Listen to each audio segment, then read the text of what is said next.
வணக்கம்.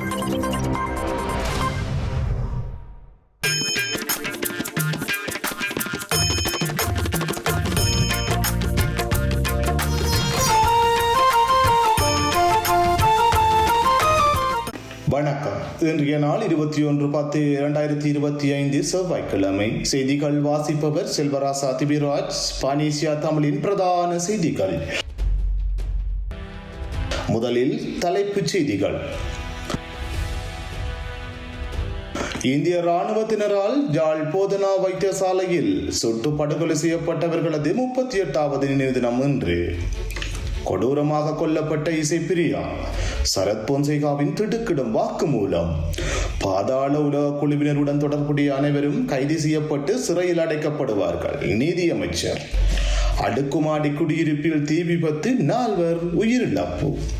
ஜப்பானில் முதல் பெண் பிரதமராக சானேடா காட்சி. தொடர்வது விரிவான செய்திகள். முதலில் தாயக செய்திகள். யாழ்ப்பாணம் போதனா வைத்தியசாலையில் 1987 ஆண்டு படுகொலை செய்யப்பட்ட 68 பேரின் 38ஆம் ஆண்டு நினைவேந்தல் முன்னெடுக்கப்பட்டது. இந்த நினைவேந்தல் நிகழ்வுகள் யாழ்ப்பாணம் போதனா வைத்தியசாலையில் இன்று 21 இடம்பெற்றன. இந்த நினைவேந்தல் நிகழ்வில் வைத்தியசாலையின் பணிப்பாளர் வைத்தியர் சத்தியமூர்த்தி உள்ளிட்ட வைத்தியசாலை சமூகத்தினர் மற்றும் படுகொலை செய்யப்பட்டவர்களின் உறவினர்கள் உள்ளிட்ட பலரும் கலந்து கொண்டிருந்தனர். இதன்போது படுகொலை செய்யப்பட்டவர்களின் உருவப்படங்களுக்கு நினைவுச்சுடர் ஏற்றப்பட்டதுடன் மலர் மாலை அணிவித்து மலரஞ்சலி செலுத்தப்பட்டது. 1987 ஆண்டு யாழ்ப்பாணம் போதனா வைத்தியசாலையில் நடத்தப்பட்ட தாக்குதலில் வைத்தியசாலை பணியாளர்கள் 21 பேர் உள்ளிட்ட 68 பேர் படுகொலை செய்யப்பட்டதுடன் பலர் காயமடைந்தமையும் குறிப்பிடத்தக்கது. இந்திய ராணுவத்தினரால் யாழ்ப்பாணம் போதனா வைத்தியசாலையில் சுட்டு படுகொலை செய்யப்பட்டவர்களது 38வது நினைவு தினம் முன்னெடுக்கப்பட்டது. இந்த நினைவேந்தல் இன்று தமிழ் தேசிய மக்கள் முன்னணியின் ஏற்பாட்டில் இடம்பெற்றது.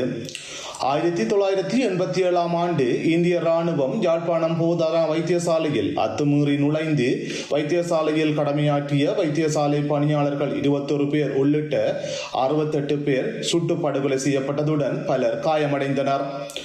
சுட்டுக் கொல்லப்பட்டவர்களின் 38வது தினம் யாழ்ப்பாணம் போதனா வைத்தியசாலைக்கு முன்பாக இடம்பெற்றது.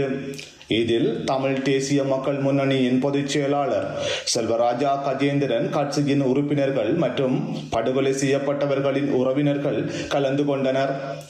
குறித்த நினைவேந்தலில் பொதுச்சுடர் ஏற்றப்பட்டு உயிரிழந்தோருக்கு அகவணக்கம் செலுத்தப்பட்டு உயிரிழந்தவர்களின் உருவப்படத்திற்கு மலரஞ்சலி செலுத்தப்பட்டு நினைவுச்சுடர் ஏற்றப்பட்டது. இறுதி யுத்தத்தில் கொல்லப்பட்ட இசைப்பிரியாவின் படுகொலைக்கு காரணமானவர்களை பீல்ட் மார்ஷல் சரத் பொன்சேகா அம்பலப்படுத்தியுள்ளார். இணையதளம் ஒன்றுக்கு வழங்கிய செவ்வியிலே அவர் இதனை குறிப்பிட்டுள்ளார். சரத் பொன்சேகா கடந்த நாட்களில் பல சர்ச்சைக்குரிய தகவல்களை வெளியிட்டு வருகின்ற நிலையிலே வெள்ளைக்கொடி சம்பவம் தொடர்பிலும் பரபரப்பான கருத்துக்களை தெரிவித்துள்ளார். அவர் மேலும் தெரிவிக்கையில், நான் இராணுவ தளபதியாக இருக்கும் போது பெரும் தொகையான மக்கள் சரணடைந்தனர். மக்களுடன் தமிழீழ விடுதலை புலிகள் போராளிகள் 12,000 பேரும் சரணடைந்தனர். ஆனால் சிலர் கடத்தப்பட்டு கொல்லப்பட்டதாக 2 முறைப்பாடுகள் கிடைத்திருக்கின்றன. இசைப்பிரியா தொடர்பிலும் முறைப்பாடுகள் இருந்தன. வவுனியா இடைத்தங்கல் முகாம்களில் சிலர் விசாரணைக்காக அழைத்து செல்லப்பட்டதாக தெரிய வந்தது. அதில் இசைப்பிரியாவை அழைத்து சென்றதாக குற்றச்சாட்டு இருந்தமை நான் அறிவேன். அப்போது இராணுவ புலனாய்வு பிரிவின் தலைவராக இருந்த எந்த விதாரண தொடர்பில் பேசப்பட்டது. மேலும் வவுனியாவுக்கு பொறுப்பாக இருந்த ஜகசூரியவால் பலர் கடத்தப்பட்டதாகவும் பல முரணான செயற்பாடுகள் மேற்கொள்ளப்பட்டதாகவும் இராணுவ சிப்பாய்கள் தெரிவித்திருந்தனர். இசாரா சிபந்தி உட்பட வெளிநாடுகளில் கைது செய்யப்பட்ட பாதாள உலக குழுவினருடன் தொடர்புடைய அனைவரும் கைது செய்யப்பட்டு சிறையில் அடைக்கப்படுவார்கள் என நீதியமைச்சர் சட்டத்தரணி கர்ஷன நாணயக்காரா தெரிவித்துள்ளார். ஊடகங்களுக்கு கருத்து தெரிவித்த போதே கர்ஷன நாணயக்காரா இதனை குறிப்பிட்டுள்ளார். இவர்கள் எவரும் தப்ப முடியாது. சந்தேக நபர்கள் எங்கு மறைந்திருந்தாலும் கைது செய்யப்படுவார்கள். நீதிமன்றத்தால் குற்றவாளிகளாக அடையாளம் காணப்படும் நபர்கள் தண்டனையை அனுபவித்தே தீர வேண்டும். அவருக்கும் மன்னிப்பு கிடையாது. போதைப்பொருள் வியாபாரிகளிடமிருந்தும் பாதாள உலக குழுவினரிடமிருந்தும் இந்த நாட்டை மீட்டெடுக்க நமது அரசு சகல நடவடிக்கைகளையும் எடுத்துள்ளது என்றார். தொடர்வது இந்திய செய்திகள். நவி மும்பை அடுக்குமாடி குடியிருப்பு தீப்பிடித்ததில் 6 வயது சிறுமி உள்ளிட்ட 4 பேர் உயிரிழந்துள்ளனர்.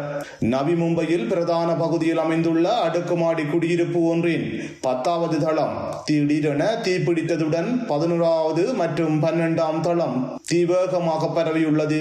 இந்த விபத்தில் 4 பேர் உயிரிழந்ததுடன் 10 பேர் காயமடைந்து வைத்தியசாலையில் அனுமதிக்கப்பட்டனர். சம்பவத்தை அடுத்து உடனடியாக அவ்விடத்திற்கு சென்ற தீயணைப்பு படையினர் தீயை கட்டுப்படுத்தும் பணியில் ஈடுபட்டதுடன் உயிரிழந்தவர்களின் உடல்களையும் காயமடைந்தவர்களையும் மீட்டுள்ளனர்.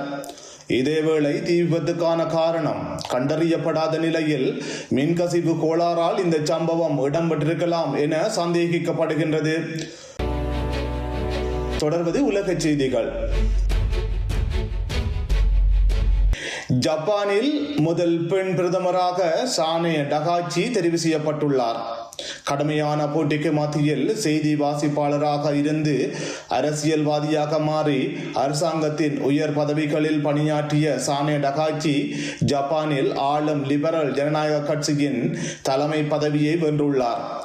ஜப்பான் நாடாளுமன்றத்தில் தன்னுடன் போட்டியிட்ட 4 வேட்பாளர்களையும் தோற்கடித்து இப்பதவியை அவர் வென்றுள்ளார். ஜப்பானில் ஆளும் லிபரல் ஜனநாயக கட்சி பெரும்பான்மை இழந்ததை அடுத்து பிரதமர் சிகெரி சீபா தமது பதவியை அண்மையில் ராஜினாமா செய்தார். இந்நிலையில் அக்கட்சியின் புதிய தலைவராக அமைச்சர் சானே டகாச்சி தேர்ந்தெடுக்கப்பட்டார்.